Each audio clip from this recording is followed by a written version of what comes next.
الحمد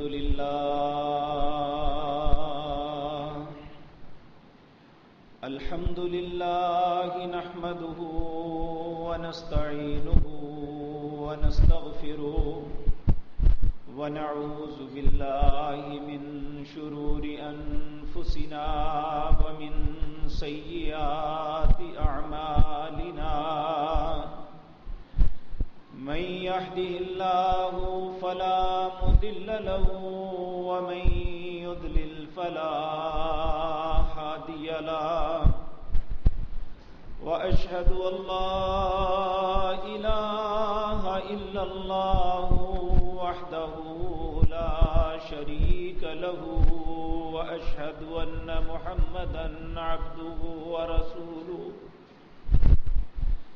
أما بعد فإن خير الحديث كتاب الله وخير الهدي هدي محمد صلى الله عليه وسلم وشر الأمور محدثاتها وكل محدثة بدعة وكل بدعة ضلالة وكل ضلالة في النار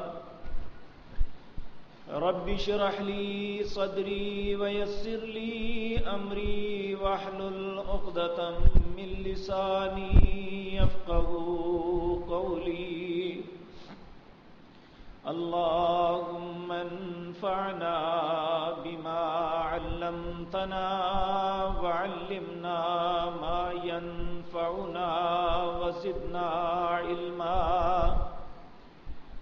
ربي أوزعني أن أشكر نعمتك التي أنعمت علي وعلى والدي وأن أعمل صالحا ترضاه وأصلح لي في ذريتي إني تبت إليك وإني من المسلمين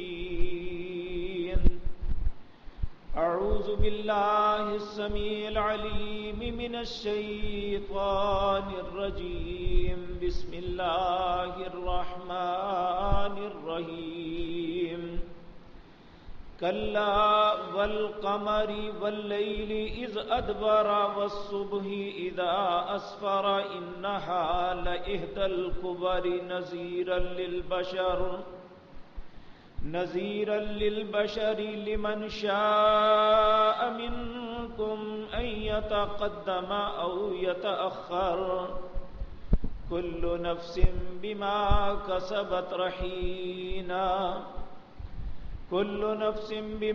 كسبت رهينة إلا أصحاب اليمين في جنات يتساءلون عن المجرمين ما سلككم في سقر قالوا لم نك من المصلين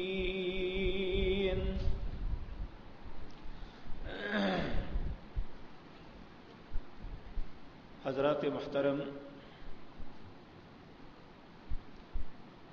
ہم اس بات کو تسلیم کریں یا نہ کریں،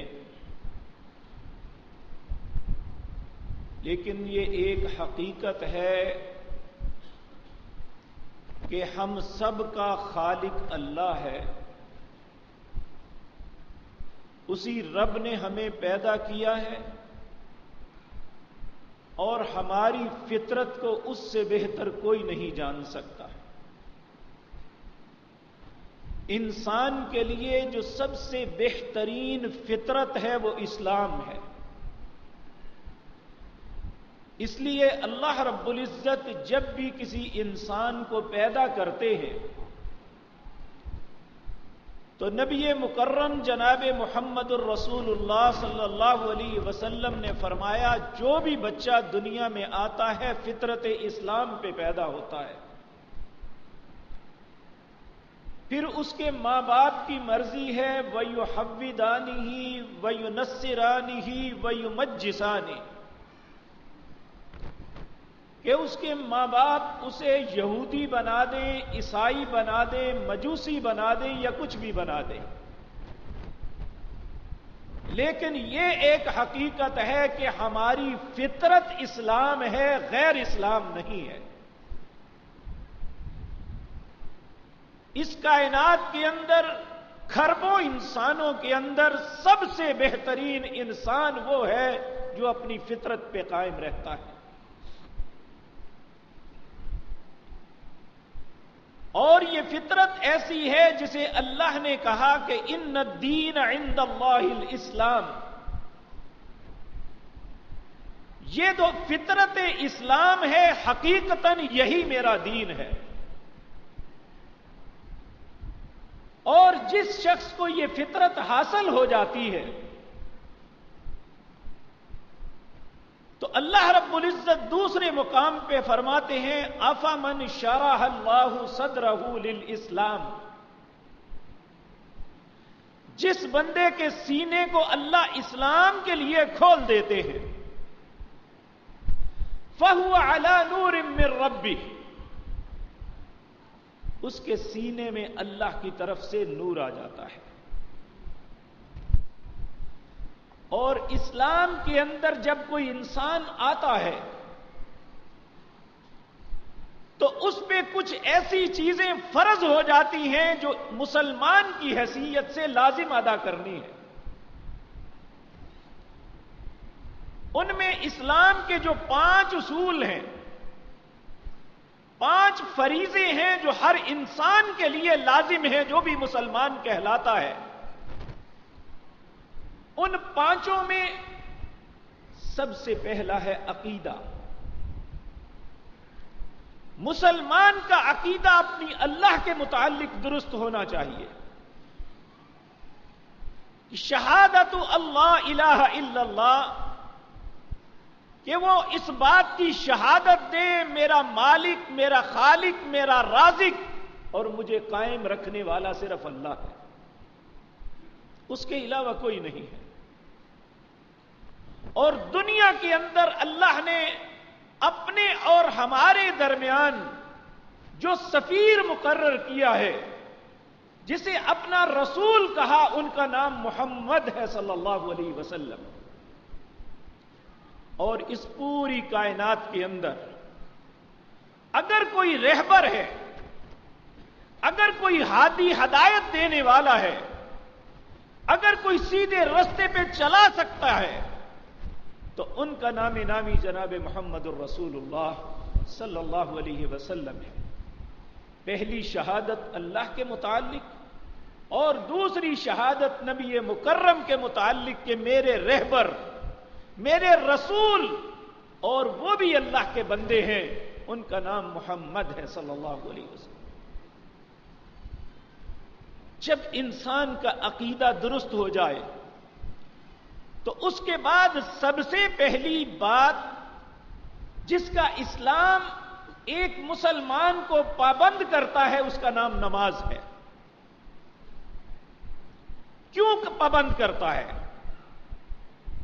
اس لیے کہ انسان اور رب کا رابطہ ہی اس نماز کے ساتھ ممکن ہے۔ اگر یہ نماز نہیں ہوگی تو یہ یاد رکھیں ہمارا اور اللہ کے درمیان جو رابطے کا ایک ذریعہ تھا وہ کٹ گیا،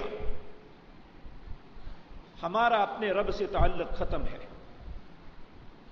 اسی لیے نبی مکرم جناب محمد الرسول اللہ صلی اللہ علیہ وسلم نے فرمایا بین العبد و بین الکفر ترک الصلاۃ۔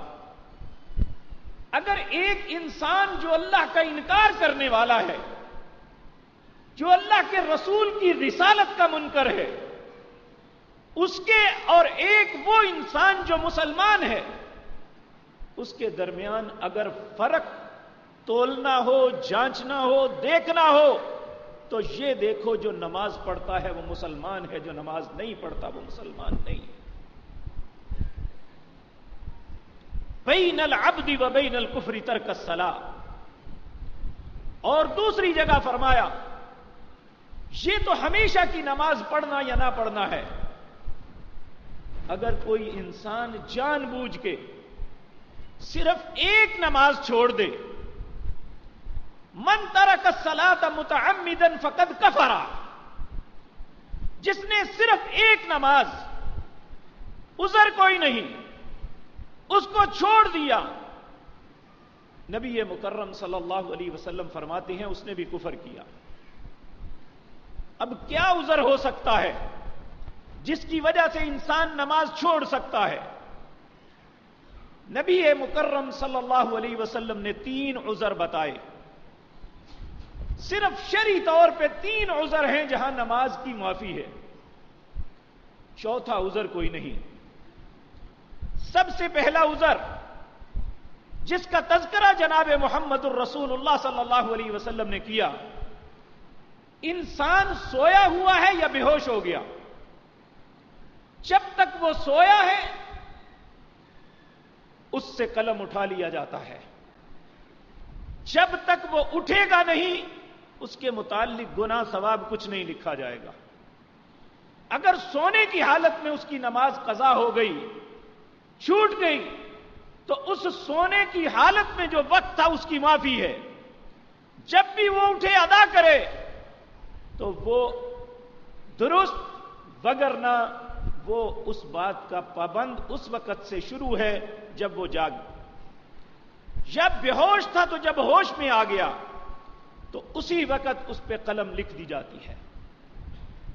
نمبر 2، نبی کریم صلی اللہ علیہ وسلم نے فرمایا نابالغ بچہ جب تک وہ بالغ نہیں ہو سکتا، نہیں ہوتا، بالغ ہونے کی علامت کیا ہے کہ یا احتلام آئے، اگر عورت ہے تو اسے مینسز آئیں، اس سے پہلے وہ مرفوع القلم ہے۔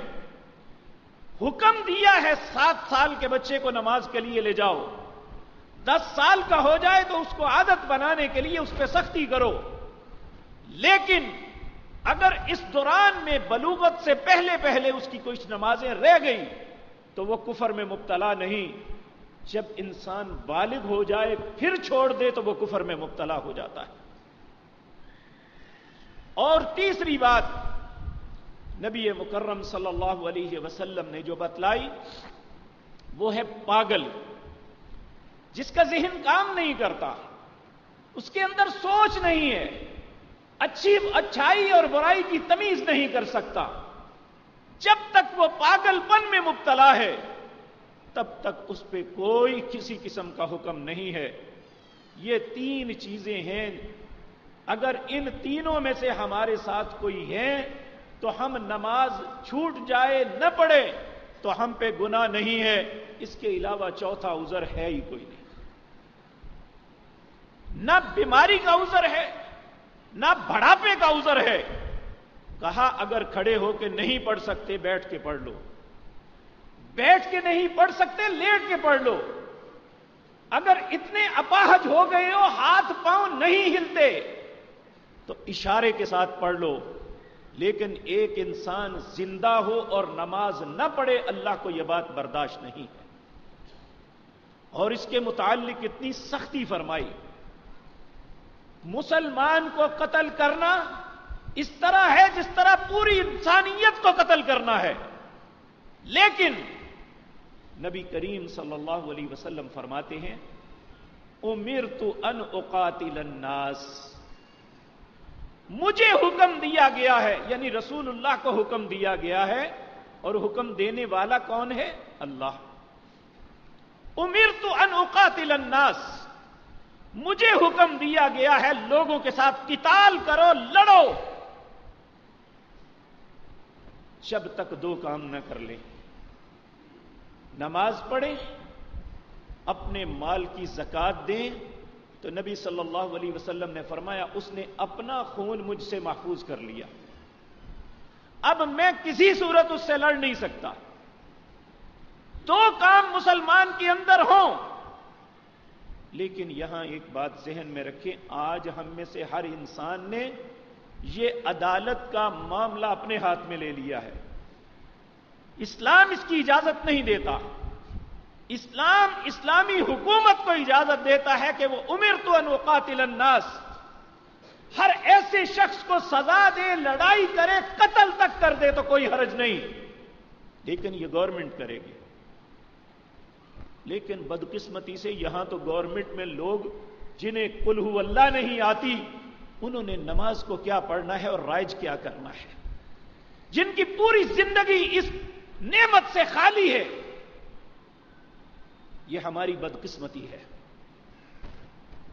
میرے عزیز بھائیوں، جو اپنے آپ کو بڑا مذہبی کہتا ہے، جو ایاک نعبد و ایاک نستعین سے بات شروع کرتا ہے، نماز کے لیے کھڑا ہوتا ہے تو دائیں ہاتھ کے اوپر بایاں ہاتھ باندھ لیتا ہے۔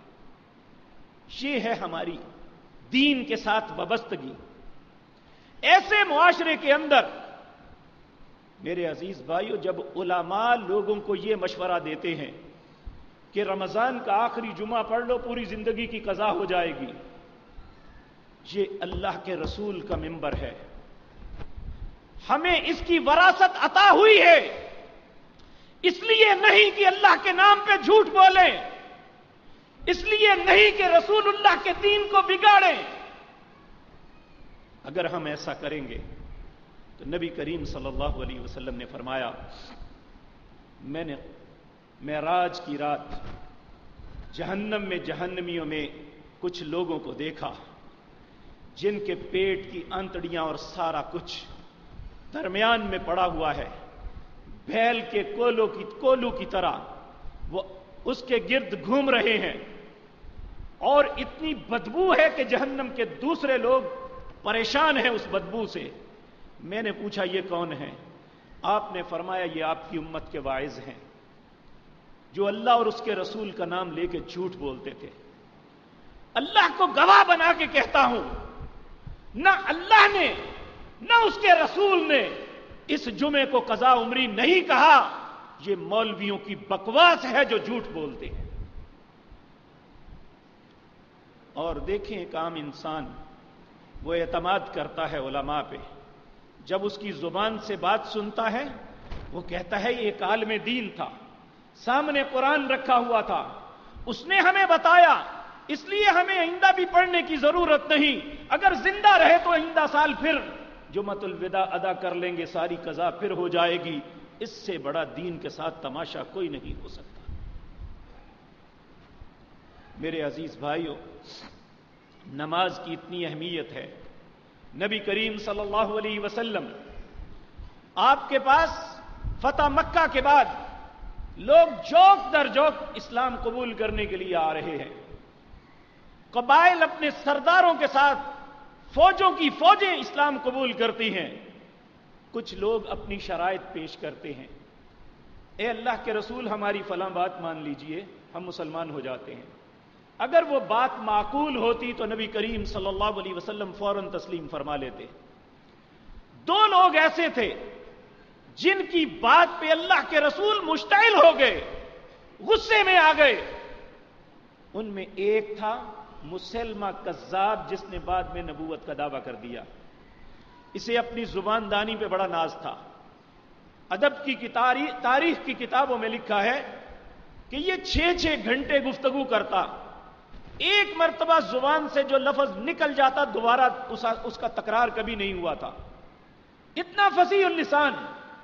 اس نے رسول اللہ سے عرض کیا صلی اللہ علیہ وسلم، اللہ کے رسول، میں اور میری قوم کے لوگ یمامہ کا بہت بڑے قبیلے کا سردار تھا، مسلمان ہونے کے لیے آئے ہیں، لیکن میری ایک شرط ہے۔ آپ نے فرمایا بولو کیا شرط ہے؟ کہنے لگا کہ آپ اپنے بعد اپنا نائب مجھے مقرر فرما دیں، ہم اسلام کو قبول کرنے کے لیے تیار ہیں۔ نبی کریم صلی اللہ علیہ وسلم نے ایک تنکا دیکھا، اس تنکے کو اٹھایا، اس کو توڑا، جو اتنا سا بچا، آپ نے فرمایا میں تمہیں یہ بھی دینے کے لیے تیار نہیں ہوں، تم اسلام قبول کرنا ہے کرو، نہیں کرنا کوئی بات نہیں۔ دوسرا، ایک قبیلہ ہزاروں لوگوں کے ساتھ وہ اپنے سردار کے ساتھ آئے، سردار رسول اللہ سے گفتگو کرتا ہے اور عرض کرتا ہے اللہ کے رسول، اسلام لانے کے بعد آپ دن میں 5 نمازیں فرض کرتے ہیں، اگر ان نمازوں کی اجازت دے دیں، معافی دے دیں، ہم اس مسلمان ہونے کے لیے تیار ہیں۔ ابھی اس کے لفظ مکمل نہیں ہوئے، نبی صلی اللہ علیہ وسلم جذبات اور غصے کے ساتھ اٹھ گئے۔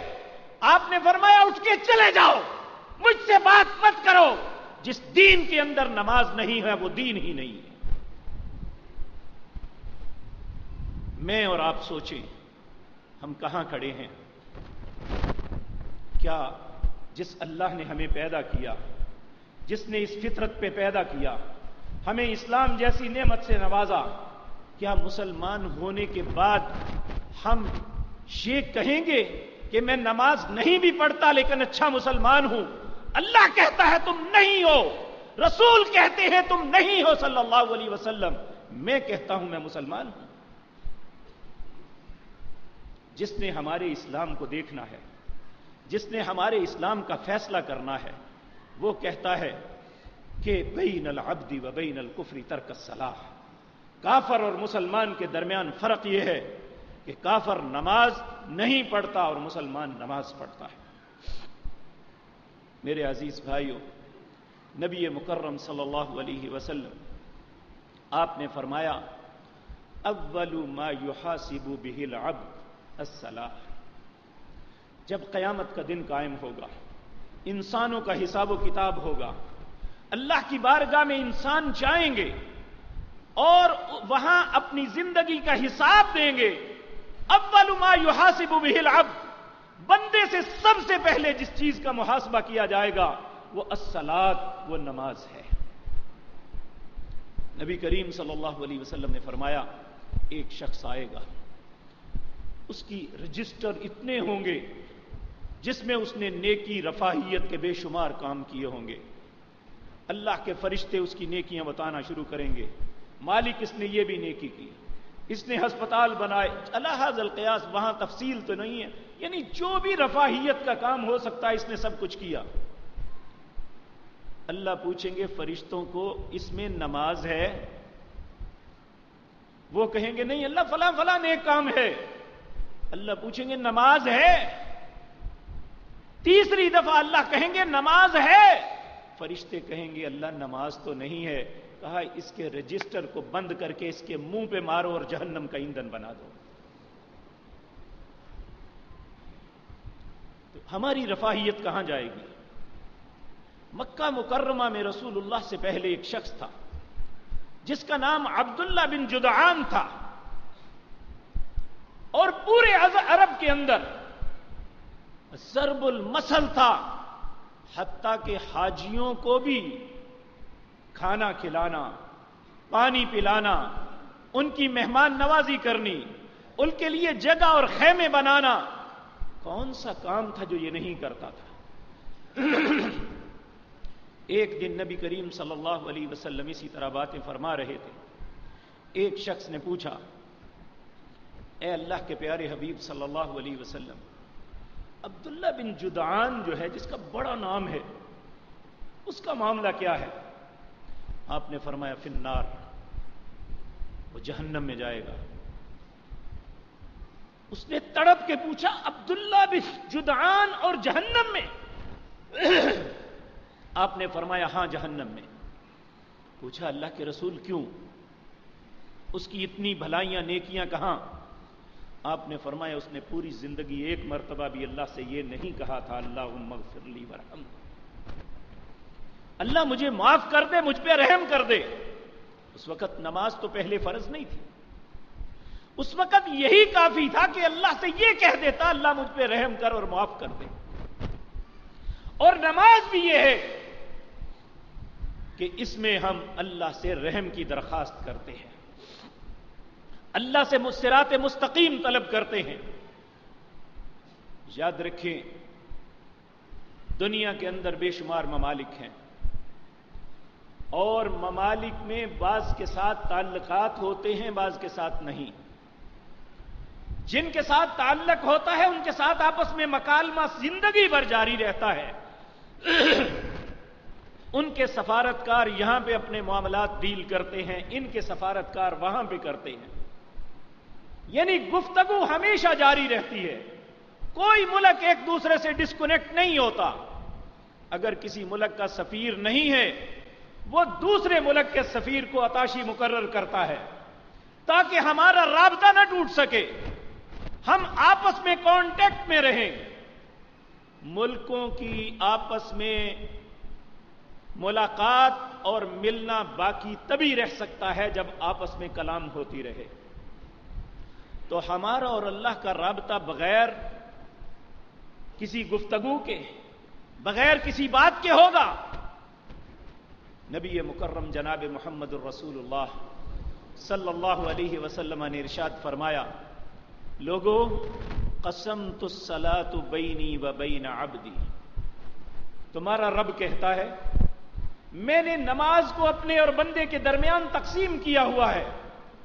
اذا قال العبد الحمد للہ رب العالمین, جب میرا بندہ ہاتھ باندھ کے کھڑا ہوتا ہے اور کہتا ہے تمام تعریفیں اللہ کے لیے ہیں جو دونوں جہانوں کا رب ہے, تمہاری بات کا جواب تمہارا رب دیتا ہے حمیدنی عبدی, کہتا ہے میرا بندہ میری تعریف کر رہا ہے. جب بندہ کہتا ہے الرحمن الرحیم, اے اللہ تو رحمان بھی ہے اور رحیم بھی ہے, اللہ رب العزت جواب میں کہتے ہیں اثنا علی عبدی, میرے بندے نے میری ثنا بیان کی.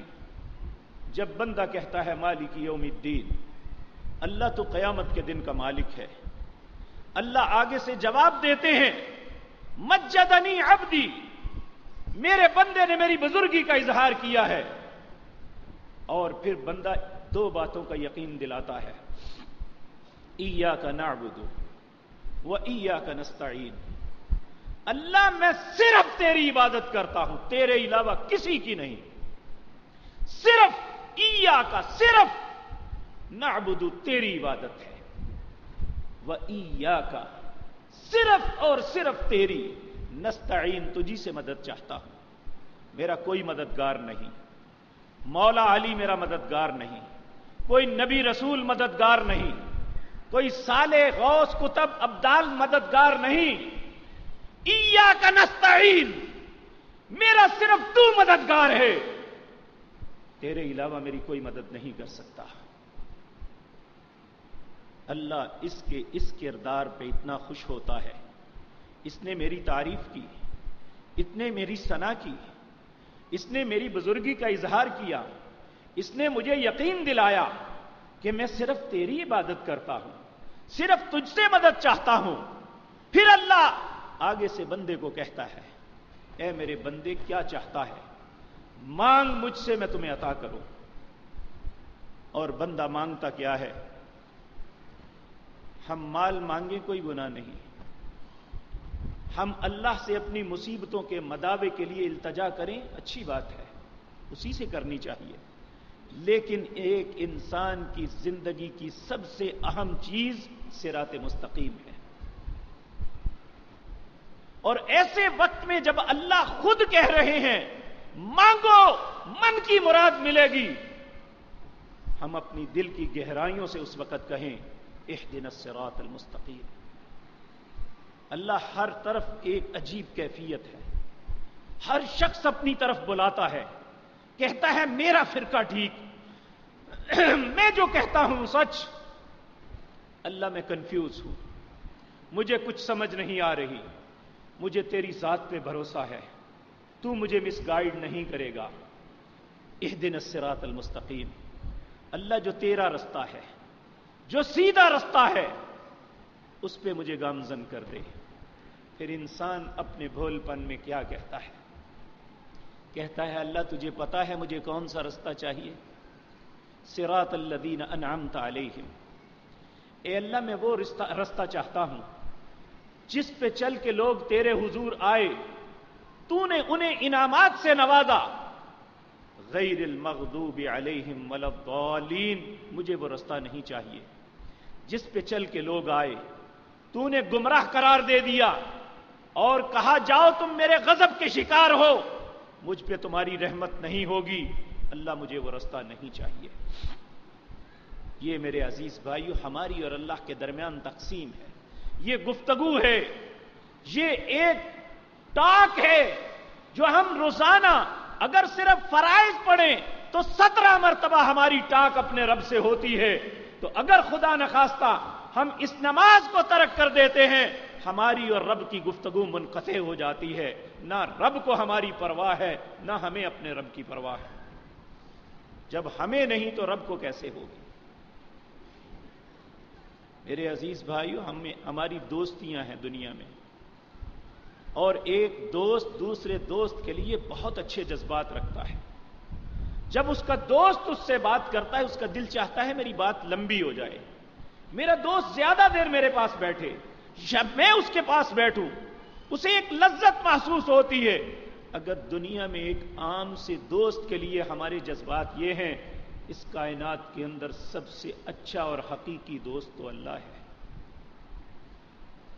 اس سے ہم کیوں کٹی ہوتے ہیں؟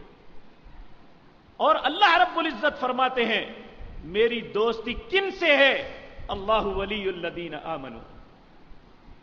اللہ صرف ایمانداروں کا دوست ہے، اور ایماندار وہ ہے جو اللہ کی نافرمانی نہیں، اس کی اطاعت کرتا ہے، اس کی بات کو مانتا ہے، اس کے مطابق زندگی بسر کرتا ہے.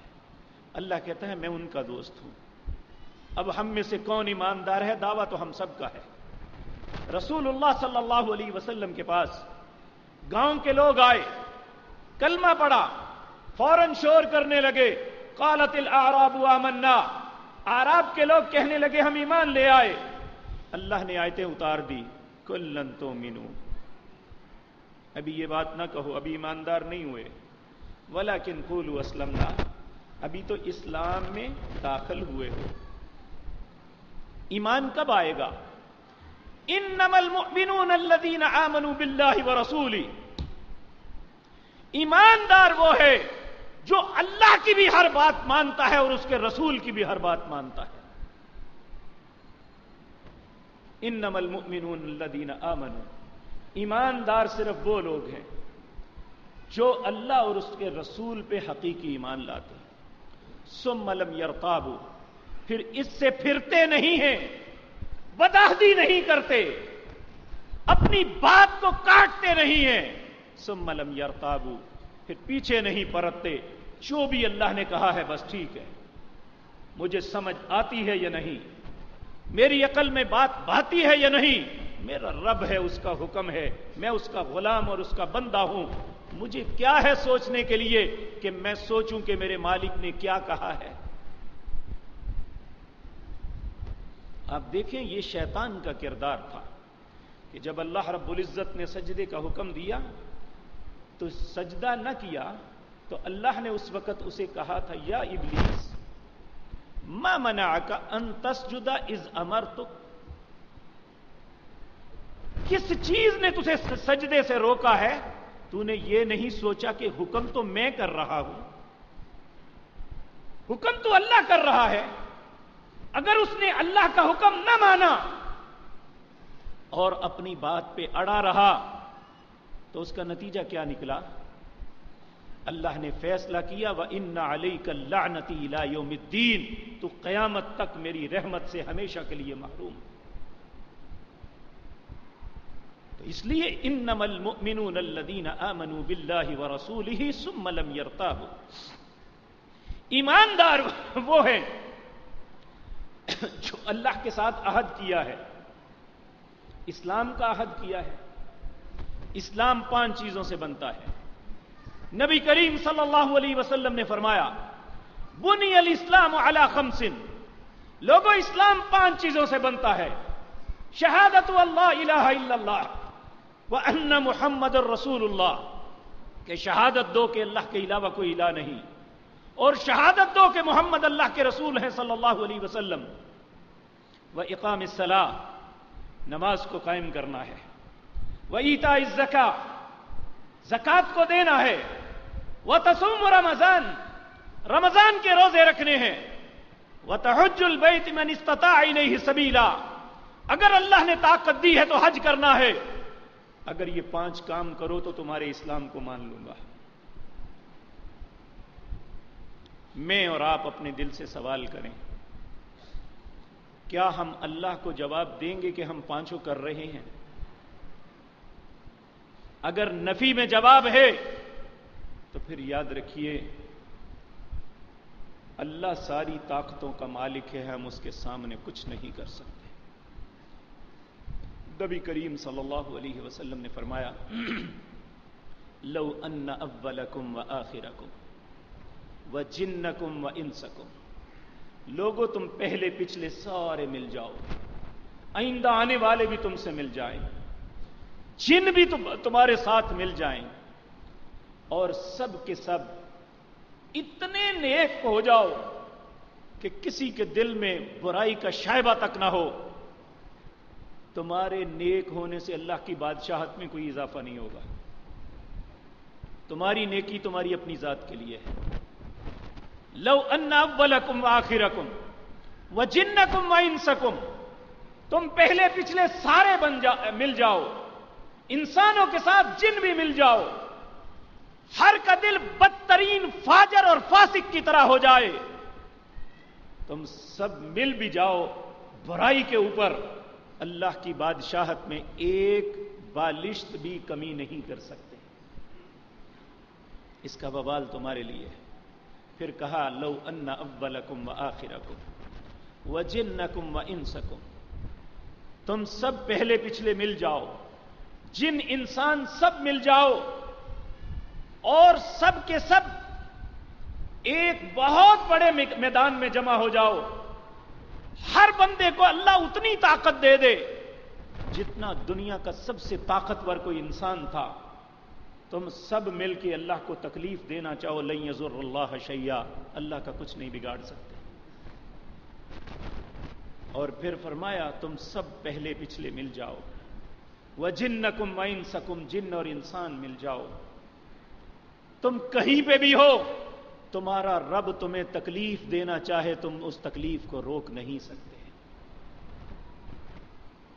میرے عزیز بھائیو، آپ نے اب تو ہمارے لیے پوری دنیا ہمارے موبائل میں بند ہے، کیا ان ملکوں میں آئے ہوئے سیلابوں کو نہیں دیکھا کہ پرسکون سمندر ہے، کنارے پہ لوگ شغل میں مبتلا ہیں، اور مرد و خواتین وہ اپنے خباستوں میں مگن ہیں، مالک نے اس پانی کو حکم دیا جس پانی کی گہرائی، جس کی چوڑائی یا لمبائی انسانی آنکھ ماپ نہیں سکتی، اس پانی کو حکم دیا کہ تم بے شک ان کناروں سے نیچے ہو، تمہارا رب تمہیں حکم دیتا ہے ان کناروں کے اوپر چڑھ جاؤ۔ کیا ہم دیکھتے ہی دیکھتے نہیں دیکھتے، زمین سے لے کر آسمان تک ایک لہر آئی، پورے شہروں کو ڈبو کے دوسری طرف سمندر میں پانی نکل گیا۔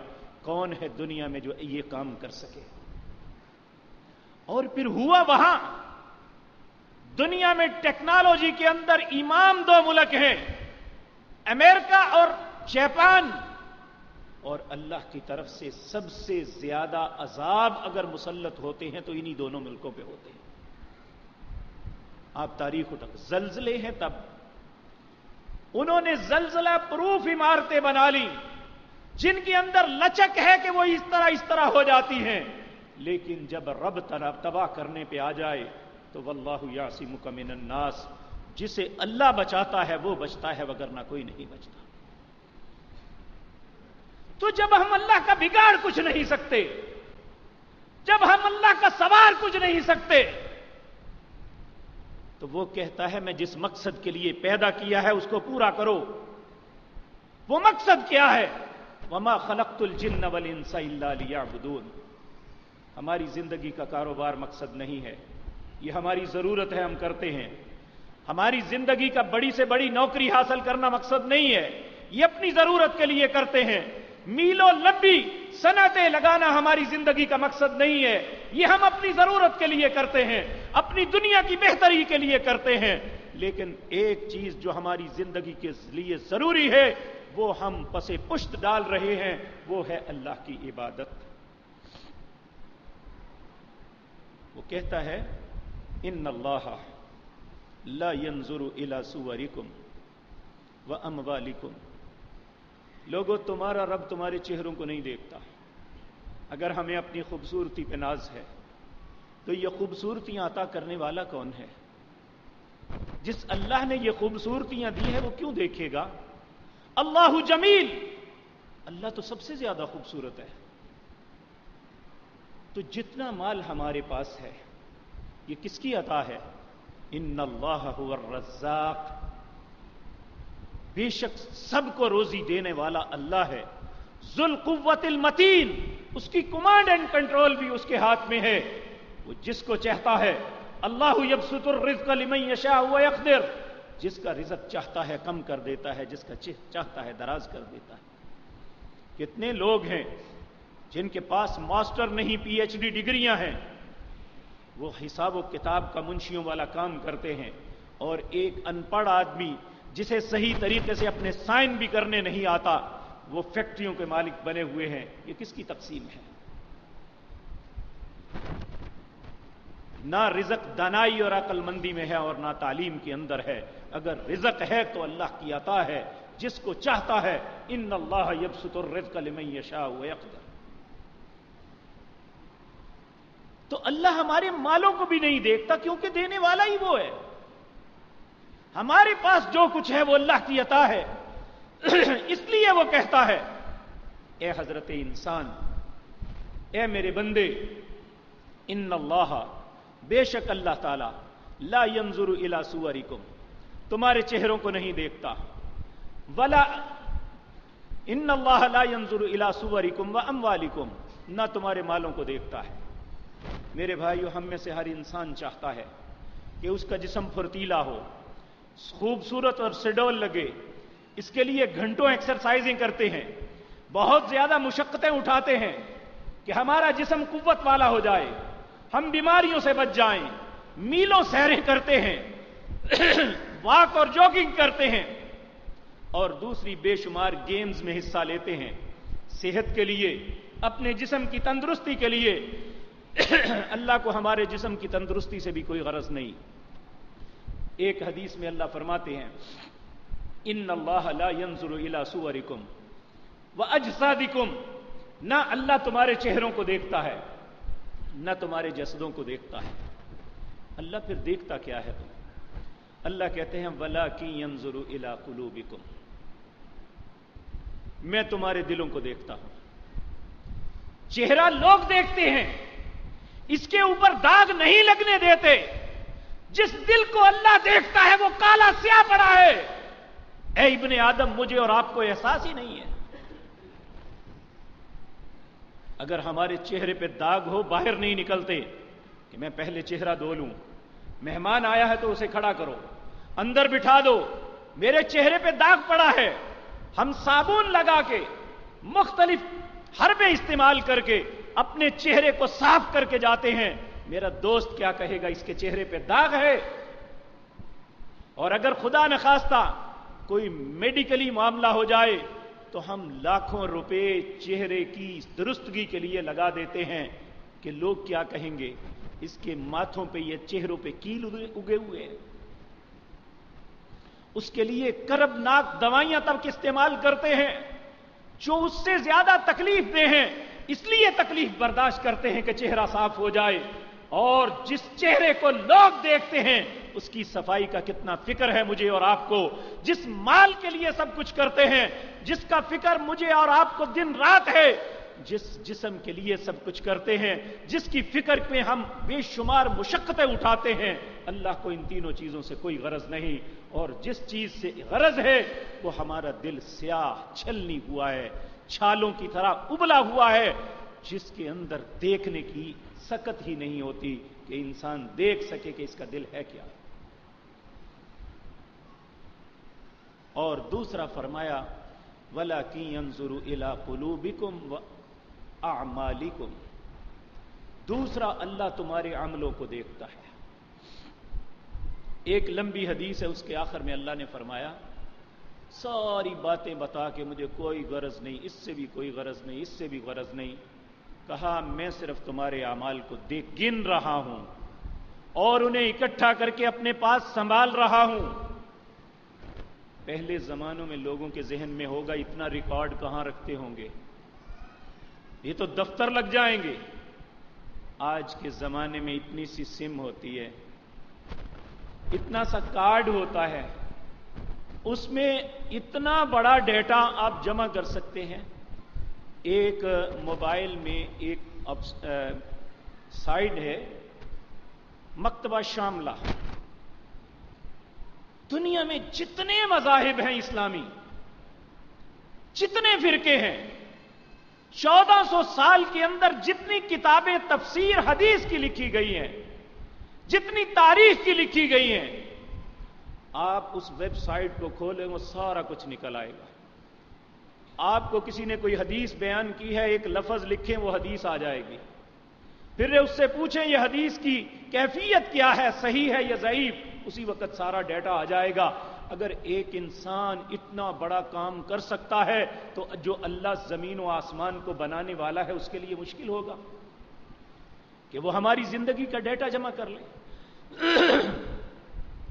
میرے عزیز بھائیو، اب تو یہ بھی نہیں ہے کہ ہم کہیں کہ رجسٹر کھول کے رکھا جائے گا کہ چیک کر لو۔ اب تو جو بھی ڈیٹا ہے اس کی پکچر آ جاتی ہے۔ کیا اللہ ساری مخلوق کے سامنے ہماری زندگی کی پکچر چلائے گا تو ہمیں بڑی خوشی ہوگی؟ وہ باتیں جو دنیا میں کوئی بھی نہیں جانتا ہماری ذات کے علاوہ، کیا وہ ساری کی ساری اس مووی کو اللہ شروع سے آخر تک چلا دیں گے؟ ساری مخلوق کے سامنے جہاں ہمارے باپ دادا سب ہوں گے، ہماری اولادوں میں سب ہوں گے، اور پوری اللہ کی مخلوق ہوگی، اس وقت میری اور آپ کی کیا کیفیت ہوگی؟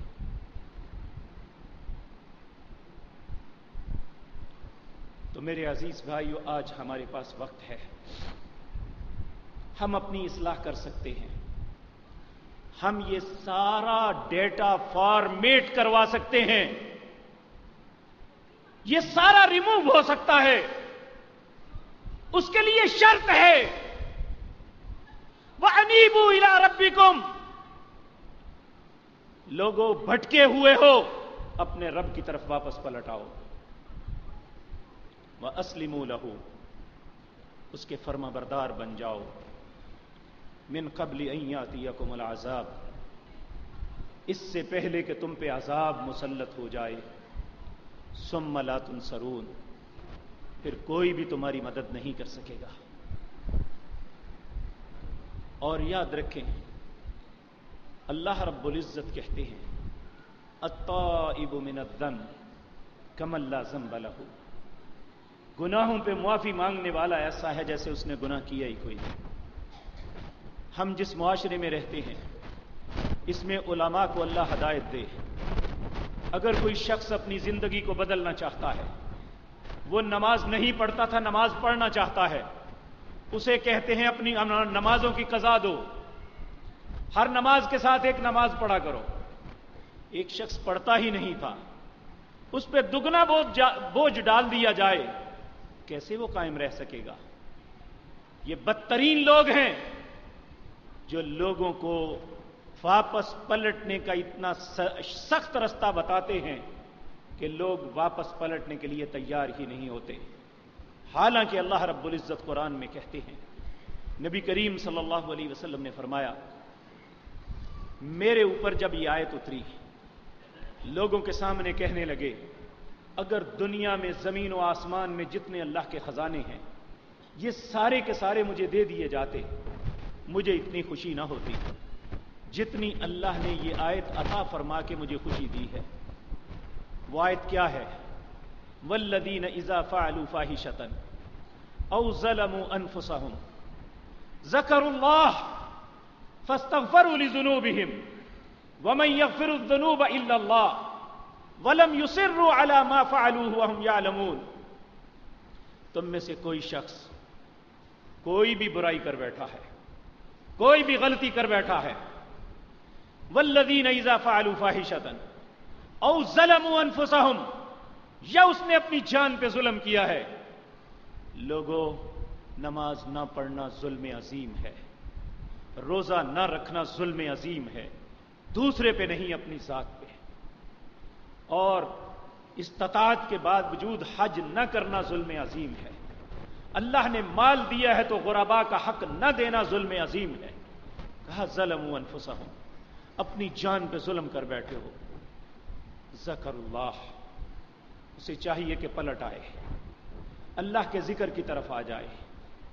جب اس کا تعلق اپنے رب سے بن جائے، اللہ سے تعلق اس کے ذکر سے بنتا ہے. اس کا ذکر کیا ہے؟ اقم الصلاۃ لذکری. اللہ رب العزت فرماتے ہیں نماز کے اندر میرا ذکر ہے. وَلَذِكْرُ اللَّهِ اکبر، اللہ کا سب سے بڑا ذکر نماز ہے. ذکر اللہ، اللہ کے ذکر کی طرف آ جاؤ. اور پھر جب تمہارا رب کے ساتھ تعلق بن جائے، فاستغفروا لذنوبہم، پھر اپنے رب سے اپنی سابقہ غلطیوں کی معافی مانگ لو. وَلَمْ يُصِرُّوا عَلَى مَا فَعَلُوا، جن غلطیوں پہ نادم ہو کے اپنے رب سے معافی مانگ رہے ہو دوبارہ نہ کرنا. وَلَمْ يُصِرُّوا عَلَى مَا فَعَلُوا وَهُمْ يَعْلَمُونَ، وہ جانتا ہے. دوسرا مقام سورۃ تحریم کے اندر اللہ فرماتے ہیں یا ایھا الذین آمنوا، اے لوگو جو ایمان لائے ہو، توبوا الی اللہ توبۃ نصوحا، اللہ سے پکی اور سچی توبہ کر لو.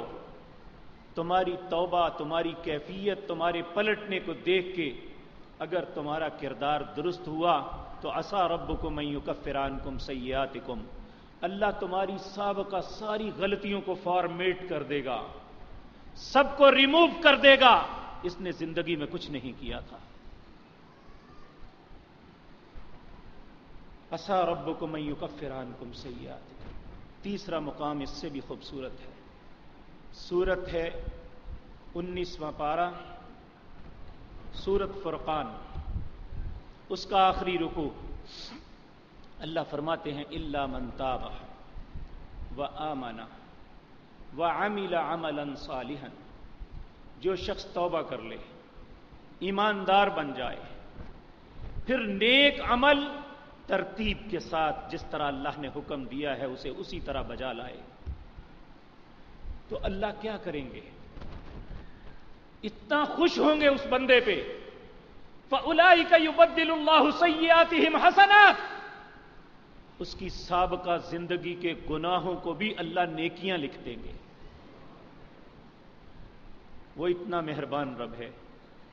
لیکن ہمارے موت کا وقت آنے سے پہلے پہلے تک اگر اسی حالت میں موت آ گئی تو پھر کہا یوم لا ينفع الظالمین معذرتهم ولہم اللعنۃ ولہم سوء الدار. اس دن کسی ظالم کی معذرت کو قبول نہیں کیا جائے گا، اس پہ لعنت ڈال کے برے گھر کی طرف داخل کر دیا جائے گا. اس لیے میرے عزیز بھائیوں، میری عزیز ماؤں، بہنوں اور بیٹیوں، ہم میں سے ہر شخص کو چاہیے آج کی مجلس میں یہ سبق لے کے جائے کہ زندگی کے سابقہ ادوار میں جو غلطیاں ہوئی تھی انشاءاللہ ان غلطیوں کی اصلاح کرتے ہوئے ہم اللہ کے پکے نمازی بنیں گے، ہم اس کی عبادت میں ہمیشہ دل لگائیں گے. یاد رکھیں، جو شخص پورے دھیان کے ساتھ 5 وقت کی نماز پڑھتا ہے، اللہ فرماتے ہیں مجھ پہ حق ہے کہ میں اسے آگ کا عذاب نہ کروں، اور دنیا کے اندر میرا حق ہے کہ میں اسے اپنے ذمے میں لے لوں. ایک حدیث میں آتا ہے، حدیث قدسی ہے، اللہ رب العزت کہتے ہیں اے میرے بندے، اے ابن آدم، اپنے آپ کو میری عبادت کے لیے فارغ کر لے، میں تیرے دل کو رعنائیوں سے بھر دوں گا، تیری مفلسی کا سدباب کروں گا. عبادت کے لیے فارغ کرنا کیا ہے؟ کیا ہم کام چھوڑ کے صرف مسجد میں آ جائیں؟ نہیں، جن اوقات میں اللہ نے بلایا ہے ان وقتوں میں حاضری دینی ہے.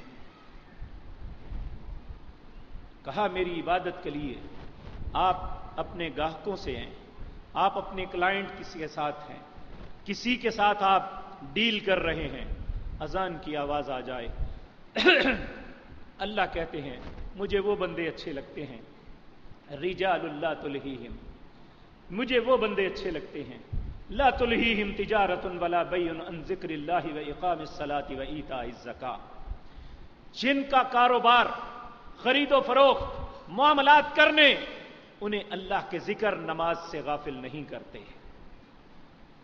جب بھی وقت نماز آتا ہے حی علی الصلاۃ کی صدا کان میں پڑتی ہے سب کچھ چھوڑ کے چل پڑتے ہیں.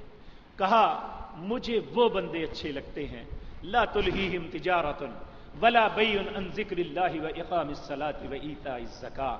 پھر کہا ایسا کرے گا کون؟ کس کے دل میں ایسا خیال پیدا ہوگا؟ یخافون یوما تتقلب فیہ القلوب والابصار، جو اس دن اللہ کی بارگاہ میں کھڑے ہونے سے ڈرتے ہیں، جس دن آنکھیں پھٹ جائیں گی، دل اچھل کے حلق میں آ جائے گا. جو اس دن اللہ کی بارگاہ میں کھڑے ہونے سے ڈرتے ہیں وہ میری نماز کے لیے اپنے وقت کو ضرور نکالیں گے. جب کوئی انسان ایسا کرتا ہے، نماز کو وقت دیتا ہے، پھر اللہ کہتا ہے میں اس کے ساتھ کیا کروں گا؟ لیجزیہم اللہ احسن ما عملوا، میں اسے بدلہ دوں گا. اس نے میری بات مان کے بہت اچھا کیا ہے، میرے حکم کی تعمیل کر کے بہت احسن کام کیا ہے. لیجزیہم اللہ احسن ما عملوا، جو بہترین کام کیا ہے اس کا بدلہ کیا دوں گا. وَيَزِيدَهُم مِّن فَضْلِهِ، اپنا فضل اور کروں گا، دنیا کا مال بھی دوں گا، دل کی رعنائیاں بھی دوں گا، گھر کا سکون بھی دوں گا. کیونکہ نبی مکرم صلی اللہ علیہ وسلم نے فرمایا نماز میری آنکھوں کی ٹھنڈک ہے، نماز میری آنکھوں کی ٹھنڈک ہے، نماز میرا دل کا سکون ہے. تو ہمارے دل کا سکون کیوں نہیں ہے؟ دوسری بات میرے بھائیوں، نماز ہی ایک ایسی چیز ہے، ان الصلاۃ تنہی عن الفحشاء والمنکر، دنیا کی ہر خباثت سے یہ نماز بچا لیتی ہے. لیکن ہماری نماز اگر نماز ہوئی تو ممکن ہے آپ میری بات کا مطلب نہ سمجھے ہو. نماز وہ نماز ہے جو رسول اللہ کے طریقے کے مطابق ہوگی. میں اللہ کے گھر میں قسم اٹھا کے کہتا ہوں اللہ کے رسول نے ایسا کبھی نہیں کہا یہ کام کر لو اور یہ کام نہ کرو، دونوں جائز ہیں. ایک بات میں بھی نہیں کہا یا نہ کرنے والا جھوٹا ہے غلط ہے یا کرنے والا جھوٹا ہے. اللہ نے نماز ایک ہی دی ہے اور اس نماز کا طریقہ رسول اللہ نے سکھایا ہے. اگر ہم بھی سیکھنا چاہتے ہیں تو رسول اللہ کی حدیث کا کوئی بھی نسخہ اٹھا لیں، بخاری، مسلم، ابو داؤد، نسائی، ابن ماجہ، حدیث کی کتاب ہو، کسی مولوی کی پچر لگائے بغیر صرف اللہ کے رسول کی کلام، اللہ کے رسول کی بات کو دیکھ لیں، آپ اپنی نماز کی اصلاح کر لیں، آپ ہمیشہ کے لیے اللہ کے جملے میں آ جائیں گے. اگر ہم اپنے فرقوں کو پیٹتے رہے، ہر بندہ اسی بات پہ خوش رہا، تو پھر یقین جانیے بہت سے لوگ نمازیں تو پڑھیں گے. حل اتاک حدیث الغاشیہ وجوہ یومئذ خاشیہ، اللہ کہتے ہیں کیا تیرے پاس غاشیہ کی خبر نہیں آئی؟ اس دن بہت سے چہرے ڈرے ہوئے ہوں گے. عاملۃ ناصبہ، عمل کر کر کے تھک جانے والے، تسلا نارا حامیہ، جہنم میں اوندے منہ گرا دیے جائیں گے. کیوں؟ ان کا عمل رسول اللہ کے طریقے کے مطابق نہیں ہوگا. اور سب سے اہم بات، مت سوچیں کہ میرا کس فرقے سے تعلق ہے، میرے آبا کا کس فرقے سے تعلق ہے. ہمارے فرقے نے ہمیں کچھ نہیں دینا. اگر ہمیں کوئی چیز دے سکتی ہے تو وہ صرف اللہ کے رسول کی اطاعت ہے، آپ کی فرما برداری ہے، آپ کے طریقے کو اپنانا ہے. اللہ ہمیں جب تک زندہ رکھے رسول اللہ کے طریقے کے اوپر رکھے. نبی پاک صلی اللہ علیہ وسلم نے فرمایا من احب سنتی فقد احبنی ومن احبنی کان معی فی الجنہ، جس نے میرے طریقے سے پیار کیا حقیقتاً اس نے مجھ سے پیار کیا، جس نے مجھ سے پیار کیا وہ جنت میں میرے ساتھ جائے گا. اگر ہم چاہتے ہیں ہم رسول اللہ صلی اللہ علیہ وسلم کے ساتھ جنت میں جائیں تو ہم اس کے آپ کے طریقے کے ساتھ پیار کریں. آپ نے نماز کیسے پڑھی، آپ نے روزہ کیسے رکھا، آپ نے زکوٰۃ کیسے دی، آپ نے حج اور عمرہ کیسا کیا. ہم فرقوں پہ تھوک کے اللہ اور اس کے رسول کے پیچھے چل پڑے، ہماری نجات ہو جائے گی. اللہ یہ بات کہنے والے کو اور سننے والوں کو سمجھنے کی توفیق عطا فرمائے. اقول قولی ھذا واستغفر اللہ. ان الحمد للہ نحمده ونستعینه ونستغفره ونعوذ باللہ من شرور انفسنا ومن سیئات اعمالنا من يهده الله فلا مضل له ومن يضلل فلا هادي له وأشهد أن لا إله إلا الله وحده لا شريك له وأشهد أن محمدا عبده ورسوله اللهم صل على محمد وعلى آل محمد كما صليت على إبراهيم وعلى آل إبراهيم إنك حميد مجيد. حضرات محترم، یہ ایک اعلان ہے. ہماری اس مسجد کے بہت ہی پیارے نمازی ہیں حاجی غلام نبی صاحب، ان کا بھتیجا شبیر احمد، جن کی رہائش پیپلز کالونی میں ہے، قضاء الہی سے وفات پا گئے ہیں. انا للہ و انا الیہ راجعون. ان کی نماز جنازہ رات عشاء کی نماز کے بعد الفتح مسجد پیپلز کالونی میں ادا کی جائے گی. دوست احباب شرکت فرمائیں. اللہ آپ کو جزائے خیر عطا فرمائے. یہ دوسرے چودھری نعیم اور چودھری خشی الرحمان کے والد اور میرا چھوٹا بھائی احمد ہے، ان کے یہ سسر ہیں چودھری بشیر احمد رتا روڈ والے، قضاء الہی سے وفات پا گئے ہیں. انا للہ و انا الیہ راجعون. ان کی میت آئی ہوئی ہے، انشاءاللہ نماز کے بعد ان کا نمازی جنازہ پڑھیں گے. اور بہت سے لوگوں نے اپنی بیماریوں کے متعلق، اپنی حاجات کے متعلق اور کچھ نے اپنے فوت شدگان کے متعلق دعا کا کہا ہے. بہت سے ساتھی اپنے ملک کے حالات اور خصوصاً اور عموماً عالم اسلام کے حالات پہ پریشان ہیں، اور وہ چاہتے ہیں کہ اللہ سے دعا کریں کہ اللہ رب العزت عالم اسلام اور پاکستان کی حفاظت فرمائے. اللہ ہمارے دلوں کے بغض کو نکال دے. اللہ ہمارے دلوں میں محبت پیدا فرما دے. اے اللہ تو ہمارے ملک کی حفاظت فرما، اس کے شہروں کی حفاظت فرما، اس کے رہنے والوں کی حفاظت فرما. اے اللہ اس ملک کے عالم اسلام میں جتنے بھی یا پوری دنیا میں جتنے مسلمان ہیں، اے اللہ ہر مسلمان کے گھر کو خوشیوں سے بھر دے. اے اللہ ہر مصیبت سے نجات دے دے. اے اللہ ہر معاملے کی اصلاح فرما دے. میرے عزیز بھائیوں، جب میں جمعے کے لیے حاضر ہوتا ہوں تو بہت سے لوگوں کی خواہش ہوتی ہے کہ جو ہمارا معاملہ ہے اس کو ڈسکس کیا جائے، لیکن یہ جمعہ جب میں پڑھاتا ہوں تو اس سے پہلے بہت وقت اس کی تیاری کے لیے کرنا پڑتا ہے، کیونکہ سب کچھ نہیں ہوتا. اللہ کی مہربانی اور کچھ پڑھ کے ہی آپ کے سامنے کچھ عرض کرنا ہوتا ہے. تو اس لیے فوری طور پہ میں اپنا مضمون چینج نہیں کر سکتا، کیونکہ میں اتنا علم نہیں رکھتا. تو اس لیے میں مختصراً کچھ ایسی باتیں ہیں جو بڑی اہم ہیں، چونکہ بہت سے مسلمان شریک ہیں. ایک بھائی نے بڑے روتے ہوئے لجاجت سے کہا کہ آپ ہمارے لیے دعا کریں، اللہ ہماری بیٹیوں کو سکون دے دے، اور لوگوں سے یہ بات کہیں کہ جو بیٹیاں لوگوں کی لے کے آتے ہیں ان کے ساتھ برا سلوک نہ کیا کریں. میرے عزیز بھائیوں، یاد رکھیں ہماری بیٹیاں بھی کسی کے گھر میں جاتی ہیں.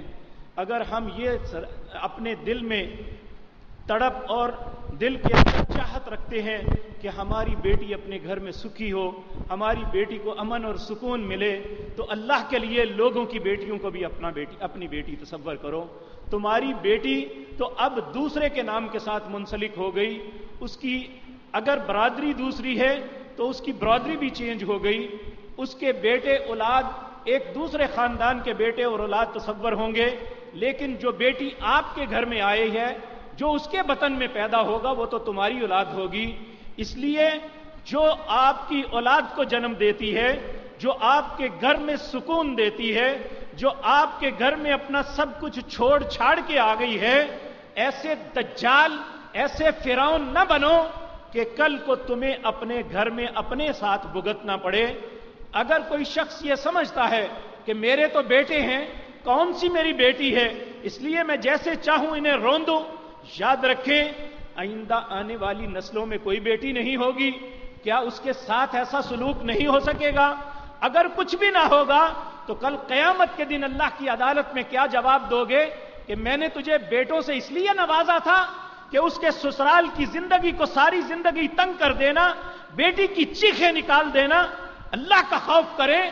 اگر ہمارے دل میں تھوڑا سا بھی انسانیت کا دل دھڑکتا ہے، اگر ہمارے دل میں مسلمانی ہے، اللہ کی عدالت میں کھڑے ہونے کا خوف ہے، تو لوگوں کی بیٹیوں کے ساتھ برا سلوک مت کریں. اسی طرح میرے عزیز بھائیوں، ایک بھائی نے ساس اور بہو گھر کے جھگڑوں کا تذکرہ کیا. اگر بیٹا جو ہے اپنی بیوی سے احسن سلوک کرتا ہے تو ماں کیوں حاسد بن جاتی ہے کہ میرا بیٹا مجھ سے کیوں چھن گیا، اپنی بیٹے کو طلاق تک دلوانے کے لیے تیار ہو جاتی ہے۔ میرے عزیز بھائیوں اور بہنوں، یہ ایک ایسی سوچ بنی ہوئی ہے، میڈیا نے ایسی خباثت اور گند ڈالا ہوا ہے کہ العیاذ باللہ، اللہ رب العزت محفوظ فرمائے۔ تھوڑے دن پہلے ایک کلپ دیکھا، ایک ٹیلی ویژن کے اوپر علماء کی آپس میں گفتگو چل رہی تھی کہ عورت کے اوپر خامند کے لیے کیا حق ہے۔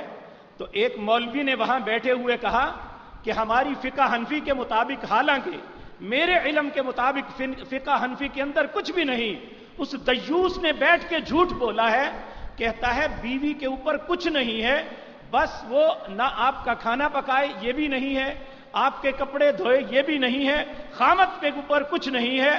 حالانکہ رسول اللہ صلی اللہ علیہ وسلم نے فرمایا ایک خامد زخمی ہو گیا، اس کا زخم کے اندر پیپ پڑ گئی، اگر عورت اپنی زبان کے ساتھ چاٹ کے روزانہ اس کے زخموں کو صاف کرے پھر بھی وہ اپنے خامد کا حق نہیں ادا کر سکتی۔ آپ نے فرمایا میں عموماً عورتوں کو جہنم میں دیکھا ہے، اس کی وجہ خامد اپنی عورتوں کے ساتھ ساری زندگی بھلائی اور اچھائی کرتے ہیں، اور وہ ہمیشہ جب بھی زبان سے نکالتی ہیں تیرے گھر میں میں نے سکون دیکھا ہی نہیں، میں تیرے گھر میں ہمیشہ مصیبتوں میں پلی رہی، یہ اپنے لیے جہنم کی آگ تیار کر رہی۔ خامد کے ذمے یہ تھا کہ وہ اس کی عزت کرتا، خامد کے ذمے یہ تھا کہ جو خود پہنتا ہے اسے پہناتا، جو خود کھاتا تھا وہ اسے کھلاتا۔ اگر یہ سب کچھ خامد کرتا ہے تو پھر عورت کو ہر وہ بات کرنی ہوگی، ہر وہ بات ماننی ہوگی جو اس کا خامد اسے حکم دیتا ہے، سوائے اس بات کے کہ اگر وہ اللہ کی معصیت کا حکم دے تو لا طاعت المخلوق معصیت الخالق، اللہ کی نافرمانی میں مخلوق کی اطاعت جائز نہیں ہے۔ تو یہ مختصراً باتیں تھیں جو کئی لوگوں نے اپنی تڑپ، اپنی مصیبت سمجھ کے بیان کی اور مجھے حکم دیا کہ میں اس پہ جمعہ پڑھاؤں، لیکن میں ان باتوں کو ضمناً عرض تو کر دیا۔ اللہ ہم سب مسلمانوں کو سمجھ نصیب فرمائے۔ یاد رکھیں اگر ہم کسی کی زندگی میں آسانیاں بھریں گے اللہ ہماری زندگی آسان کر دے گا۔ اللہ رب العزت کا قانون یہ ہے زمین والوں پہ تم رحم کرو، آسمان والا تم پہ رحم کرے گا۔ تو اللہ رب العزت ہمارے دلوں میں اپنے رشتوں کے متعلق رحم ڈال دے۔ اسی طرح میرے عزیز بھائیوں،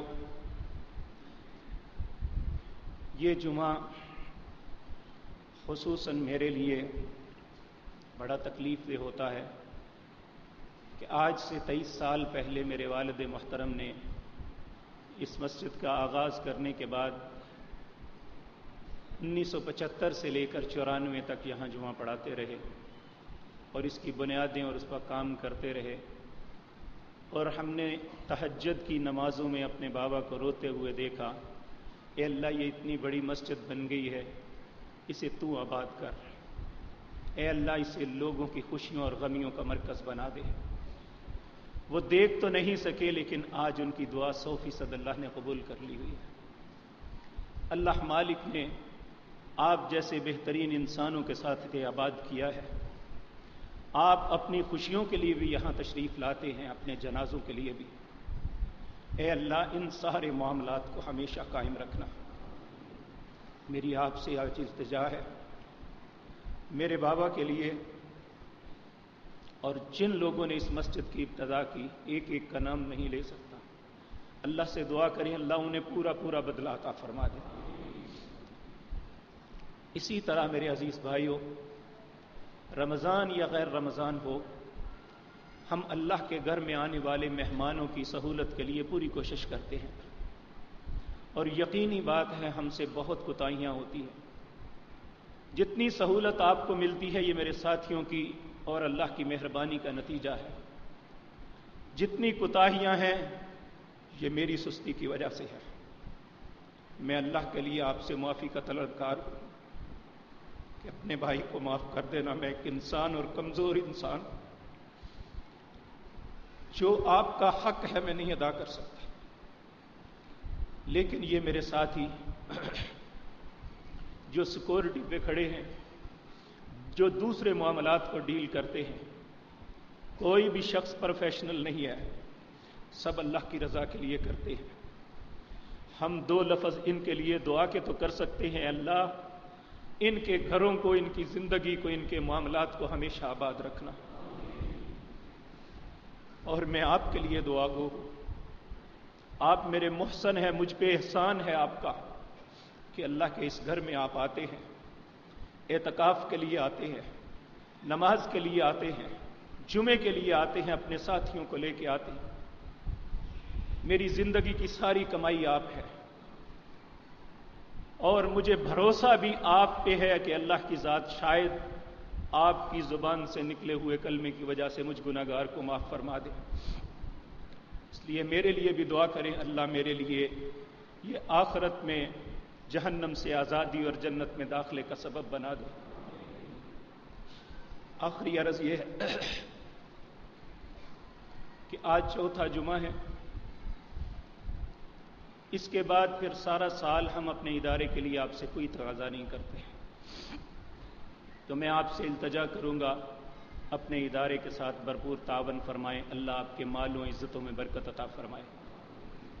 یقیناً جو مالدار لوگ ہیں انہوں نے زکوٰۃ ادا کر دی ہوگی۔ ایک زکوٰۃ فطر ہے، صدقۃ الفطر ہے۔ صدقۃ الفطر جو ہے یہ کیوں دیا جاتا ہے؟ ہر مسلمان کے اوپر لازم ہے، چاہے وہ غریب ہے، جس کے پاس ایک دن رات کا کھانا ہے اسے صدقۃ الفطر دینا ہے۔ کیوں دینا ہے؟ ہم نے جو روزے رکھے ہیں ان روزوں کے اندر بے شمار دانستہ یا ندانستہ کوتاہیاں ہو جاتی ہیں، ان کوتاہیوں کے مداوے کے لیے اللہ نے یہ صدقۃ الفطر رکھا ہے۔ ہم اس کو بہترین وقت ہے کہ چاند رات جب چاند طلوع ہو عید کی نماز سے پہلے ادا کریں، اور ذہن میں سوچ لیں کہ فلاں فلاں کو پہنچانا ہے۔ اگر رشتہ داروں میں ایسا نہیں ہے تو آپ کے نیچے کام کرنے والے آپ کے ملازمین ہیں، آپ انہیں دیکھیں۔ اگر اس میں بھی اس سے بھی زائد ہے اللہ نے آپ کو دیا ہوا تو پھر آپ اپنے محلے میں ارد گرد دیکھیں کون غریب ہے، آپ ان تک یہ ضرور پہنچائیں، کیونکہ ہمارے روزوں کی گناہوں یا غلطیوں کا کفارہ ہے جو لازمی ادا کرنا ہے۔ اب سوال ہے کتنا ادا کرنا ہے؟ نبی کریم صلی اللہ علیہ وسلم کے زمانہ مبارک میں 3 اجناس تھی جو کھائی جاتی تھی: کھجور، جو، کشمش، سوگی۔ سب سے سستی کھجور تھی، جو اس سے مہنگے تھے، کشمش سب سے مہنگی تھی۔ ہر مسلمان اپنی استطاعت دیکھتا کہ میرے پاس کیا ہے، وہ اپنی استطاعت کے مطابق اگر کھجور ہے تو کھجور دیتا، اگر جو ہے تو جو دیتا، اگر کشمش ہے تو کشمش دیتے۔ لیکن ہمارے ہاں ایک متعین کر دیا جاتا ہے گندم کا، یہ کسی صورت درست نہیں ہے۔ آپ دیکھیں کہ آپ کا کھانا پینا کیسا ہے، جس کا کھانا پینا نارمل ہے، گندم ہی ہے، وہ گندم دے، کوئی بات نہیں۔ لیکن جسے اللہ نے سہولت سے نوازا ہے، ہمارا دوسرا کھانا چاول ہے، ہم 2.25 کلو چاول کی قیمت دیکھیں، اچھا چاول جو اپنے گھر میں کھاتے ہیں، یا وہ چاول پہنچائیں یا اتنی قیمت پہنچائیں۔ میرے اندازے کے مطابق اگر صرف گندم کی ہو تو یہ 100 روپیہ بنتی ہے، اگر یہ چاول کی لگائیں تو 300 روپیہ بنتی ہے۔ ہر بندہ اپنی استطاعت کے مطابق دیکھے کہ میں کیسا ہوں۔ اللہ نے مجھے جتنی نعمتوں سے نوازا ہے اتنا ہی میں اللہ کو خوش کرنے کے لیے ادا کروں۔ اور یہ میں پھر عرض کروں، اس کے لینے والے وہی ہیں جو زکوٰۃ لیتے ہیں، لیکن میں آپ سے التجا کرتا ہوں یہ ہمیں نہیں، اپنے رشتہ داروں کو دیں، اپنے محلے داروں کو دیں، اپنے ملازمین کو دیں، تاکہ وہ اپنی عید اچھے طریقے سے گزار سکیں۔ اگر آپ کے جسے دینا چاہتے ہیں وہ تھوڑا دور ہے تو ایک صحابی عبداللہ بن عمر رضی اللہ تعالی عنہ کا عمل تھا کہ وہ 2 دن یا 1 دن پہلے دیتے، اس سے پہلے دیا ہوا فطرانہ نہیں، لوگ صرف اپنے چندے اکٹھے کرنے کے لیے لوگوں کے رمضان میں لے لیتے ہیں، حالانکہ رسول اللہ کی سنت میں ایسی بات نہیں ہے۔ بہترین فطرانہ وہ ہے جو چاند دیکھنے کے بعد صبح عید جانے سے پہلے پہلے ادا کر دیا جائے۔ اگر تھوڑی سی سہولت چاہتے ہیں 1 یا 2 دن پہلے ادا کر دیں۔ اللہ رب العزت ہمیں سنت کے مطابق یہ کام کرنے کی بھی توفیق عطا فرمائے۔ آخری عرض یہ ہے کہ عید الفطر کی نماز انشاءاللہ مسجد مکرم میں 6:45 پہ، 6:45 کا مطلب 6:45 ہے، یہ انشاءاللہ 6:45 ایگزیکٹ وقت پہ جماعت کھڑی ہو جائے گی۔ میں پھر عرض کروں کہ انشاءاللہ اس وقت جو امت کے حالات ہیں اور پاکستان کے حالات جو سیاستدانوں نے بنائے ہوئے ہیں، یہ بہت ہی بھیانک نظر آ رہے ہیں کہ جو کچھ کیا جا رہا ہے اس سے افراتفری پھیلے گی۔ ہر اپنی پارٹی کے لیے ہر جھوٹ سچ بولنے کے لیے تیار کھڑا ہوا ہے۔ ہمیں اللہ سے ڈرنا چاہیے۔ اپنا یہ ملک رہا تو ہم رہیں گے، یہ گھر ہی نہ ہوا تو ہمیں سوچ لینا چاہیے کیا ہوگا۔ اللہ ہمیں افراتفری سے بچائے، اللہ کسی بھی مصیبت سے ہمارے ملک کو اور عالم اسلام کو محفوظ رکھے۔ نبی صلی اللہ علیہ وسلم جب بھی ایسے مصیبت کے وقت آتے تو قنوت نازلہ کیا کرتے تھے۔ انشاءاللہ الرحمن آج نماز کی دوسری رکعت میں رکوع سے اٹھ کے رسول اللہ کی سنت کے مطابق قنوت نازلہ کریں گے، اور نماز کے بعد جنازہ بھی پڑھیں گے، اور کچھ نکاح ہیں انشاءاللہ وہ بھی ادا کریں گے۔ اللہ رب العزت ہم سب کو نیکی کی توفیق عطا فرمائے، ہر برائی سے محفوظ رکھے۔ اللہ ہر مسلمان کی زندگی میں برکت عطا فرمائے۔ اللہ آپ سب کے گھروں کو خوشیوں سے بھر دے۔ اللہ آپ کی عزتوں مالوں میں برکت عطا فرمائے۔ اللہ سب کی اولادوں کی اصلاح فرمائے۔ سبحان ربک رب العزت